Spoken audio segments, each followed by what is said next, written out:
Welcome to Power 20 News, your source for local news in St. Helena Parish and the surrounding areas. Stay informed on what's happening close to home. This is Power 20 News, local hometown news.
It's a little bit before 1 o'clock. Are you all ready to go? We can roll?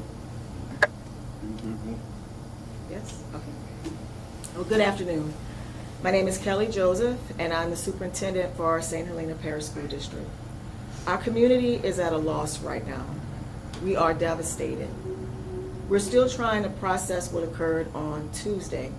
We ask for your prayers and welcome uplifting words of comfort as we sort out what has transpired in our school community.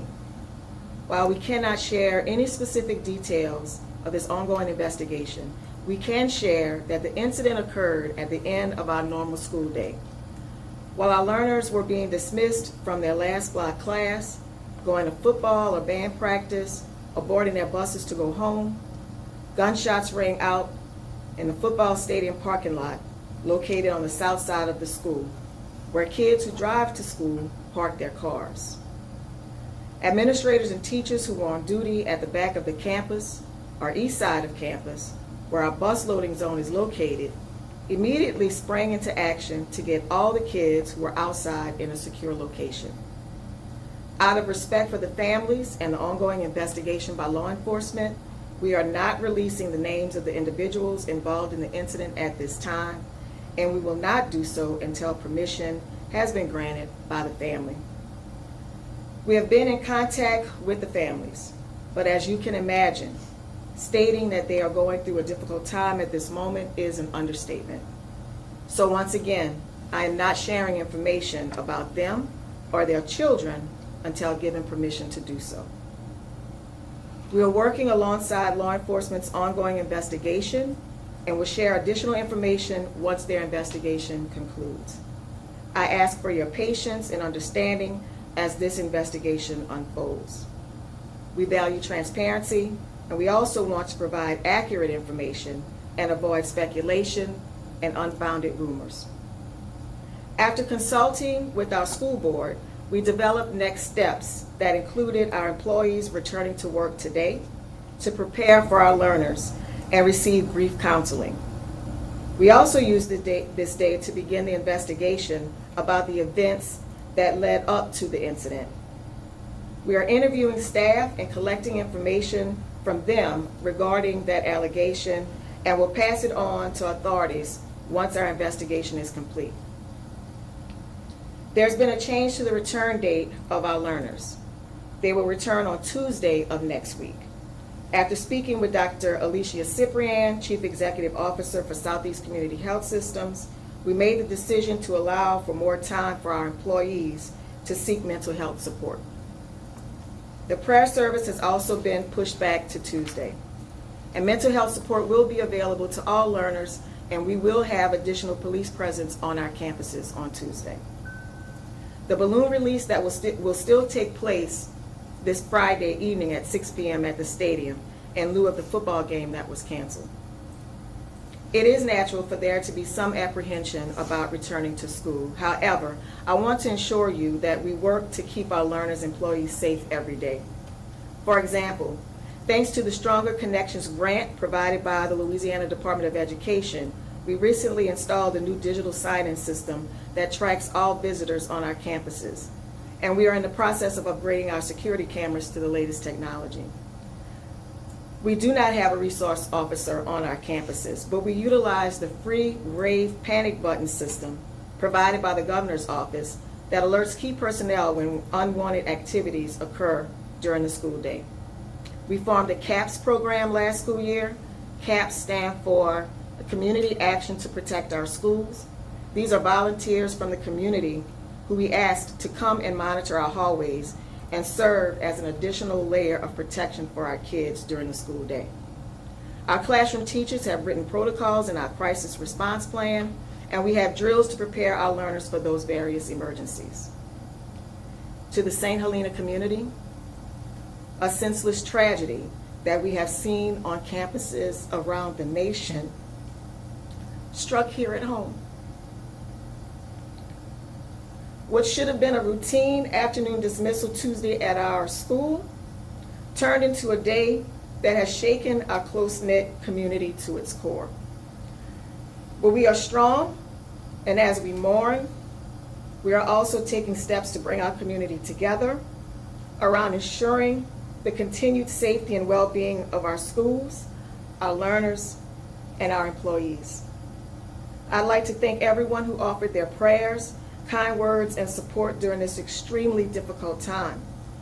We have received an overwhelming number of calls, texts, and emails from people across the state and nation, sending their prayers and well wishes. We are all grateful for that. I'm grateful for the swift action of our employees and police officers who were there. I'm grateful for the outpouring of support from organizations like Southeast Community Health Systems, Southeastern University, and the Louisiana Department of Education, and surrounding parishes. I ask that you continue to uplift the families and our entire school community in prayer and remain patient as we go through this difficult time. At this time, I'd like for each member of the panel to come to the podium, introduce themselves, and say a few words. And we will begin with Dr. Cyprian.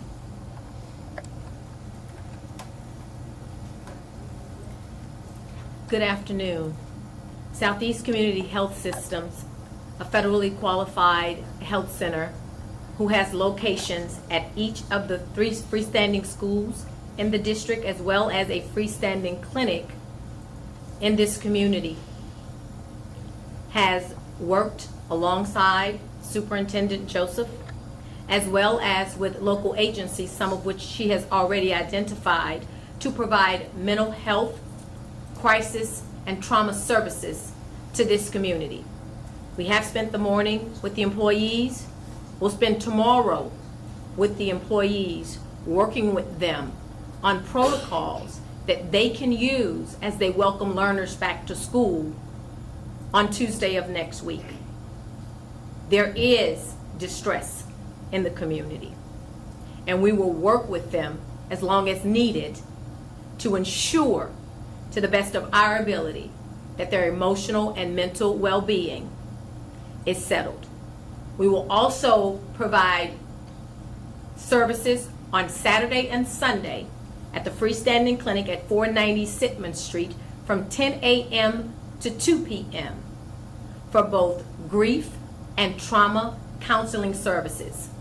No appointments are necessary, and they will be walk-in appointments for this community. Once the learners return on Tuesday, along with community partners, we will be on site to provide mental health services throughout the day. Southeast Community Health Systems also has licensed therapists employed throughout the school year who will continue to provide on-site services to students as well as to employees. Thank you. Good afternoon. My name is Chief First with the Greensboro Police Department.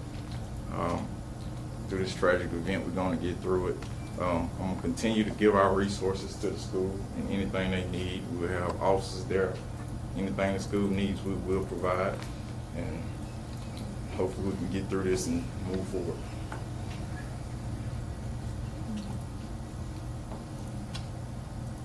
My name is Joe Cheney, Chief of Operation for the St. Helena Parish Sheriff Office. We're here today to let you know that it has been an awful tragedy in our parish. We're praying that God will strengthen this parish and strengthen our children, that they may be able to return to school.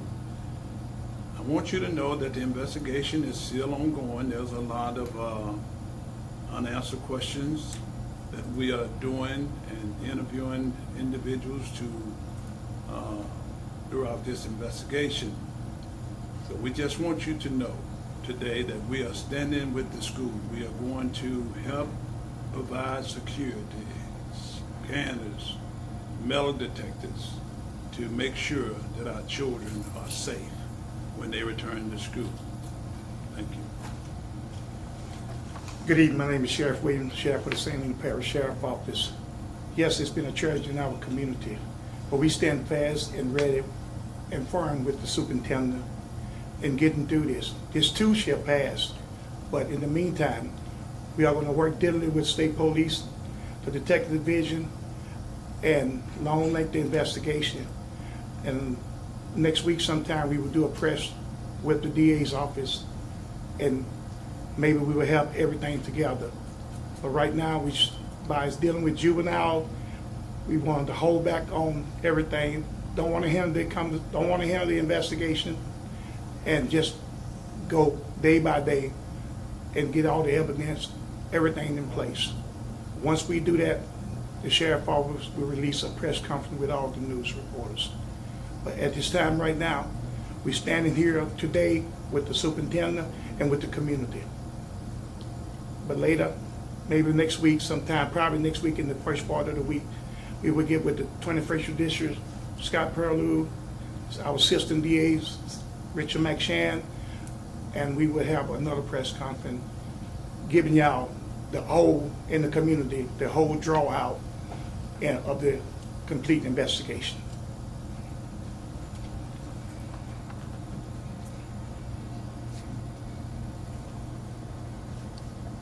My name is Joyce Porter. I serve as District 1 school board member. I'm here in support of our students and our superintendent and the community.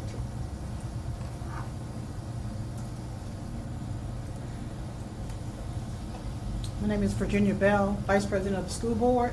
And I want to first of all thank you all for coming so that you get the correct information and that information is disseminated correctly. That's so important when an event like this happens, that the correct information is put out to the community. So thank you all for coming. We support our superintendent, we support these law enforcement, and we're here for them throughout this process. Thank you.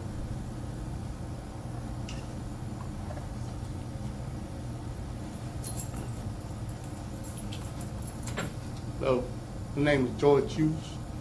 I'm a member of District 4, and I'm here in support of the superintendents and the sheriff department and everybody else in this community. Thank you. Good afternoon. My name is Randy McKee. I serve as General Counsel to the St. Helena Parish School Board. I'm here as a member of the team to offer support and guidance with Dr. Joseph and the school board, who I've enjoyed a great relationship with. And my message to the whole St. Helena community, students and parents, is to keep working together and to work hard and to continue to seek God's grace and guidance, which will be the only thing to get us through this particular event. Thank you.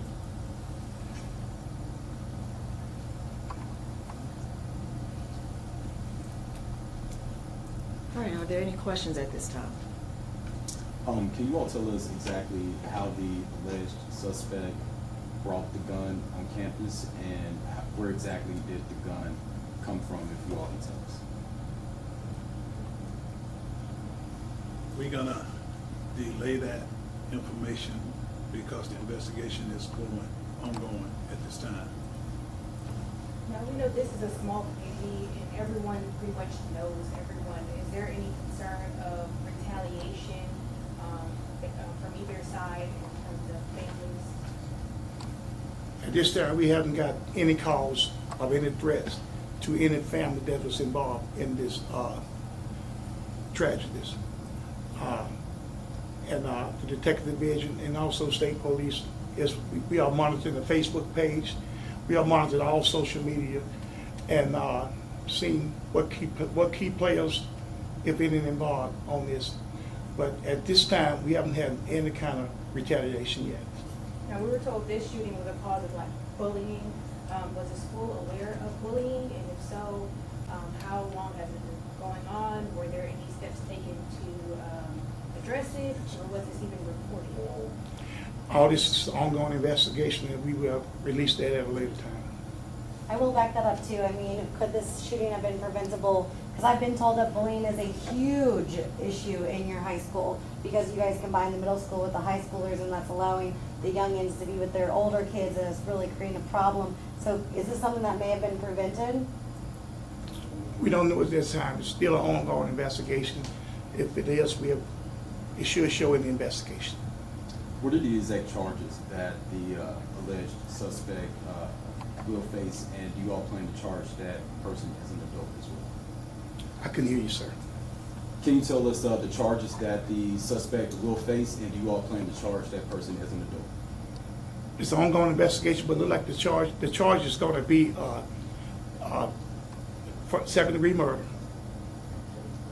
It's going to be aggravated second-degree murder, battery, aggravated battery, and also contain a firearm on the school campus. Do you know? And will he be charged as an adult? That's going to be the 21st Judicial under Scott Perlow. Do you know when that juvenile will go before a judge? I couldn't hear you, ma'am. Do you know when the juvenile will go before a judge? He had a 72-hour hearing this morning. How are the other two students doing? The other two students that were injured?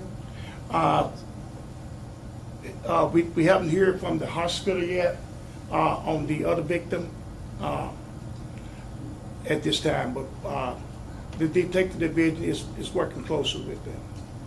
But there was a 72-hour hearing this morning for the juvenile. You mentioned protocols in the school for, I guess, incidents or training that you may have done for school shooting. Were those implemented or acted upon for this event? That's going to be a question for the superintendent. Yes, our normal dismissal lasts between 15 to 20 minutes. So within that time, yes, our teachers who were on duty, they sprung into action and did exactly what they needed to do in order to get our kids in a safe location. Now, we spoke with some parents, and they said they were concerned because they didn't get any type of notification, automated message, or email. What steps were taken to notify the families in the community and the parents of those students that attend that school? Right. So there was a lot going on within that short amount of time. And when the police officers arrived on campus, our staff went into action, and we were assisting and making sure that the area was secure. Once we got to a point where we were able to notify the community, we did so. And how was that done? Was it via email? We did it through our voice social media, and also through, we can text message all of our community, yes. Will you all now plan to have an SRO at the school now following what recently just happened?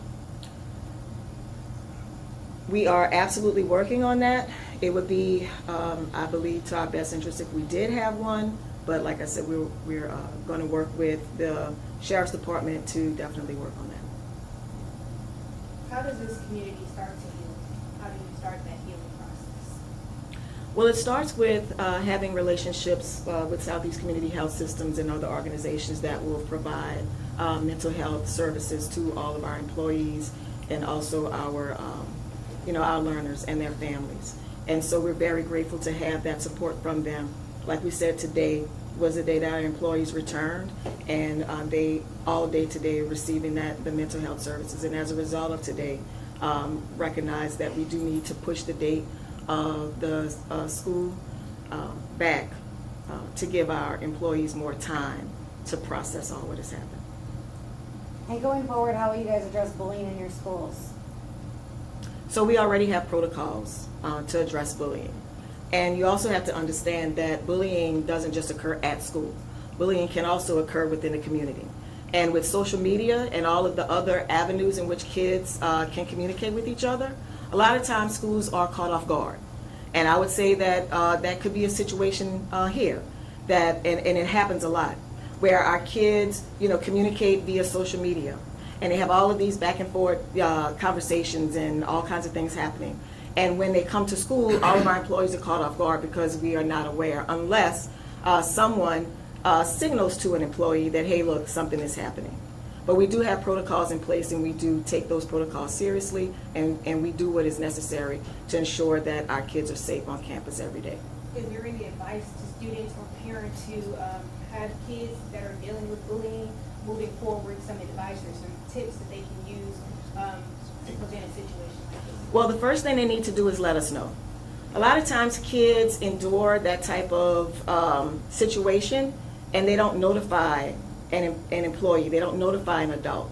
So they keep that within themselves, and they just handle it or, react in the ways that they react. So my advice to kids and to parents and to anybody listening is to, notify someone, let someone know what's going on. And if that person isn't doing anything, then notify someone else. But we have got to be aware and got to be notified when things like this occur.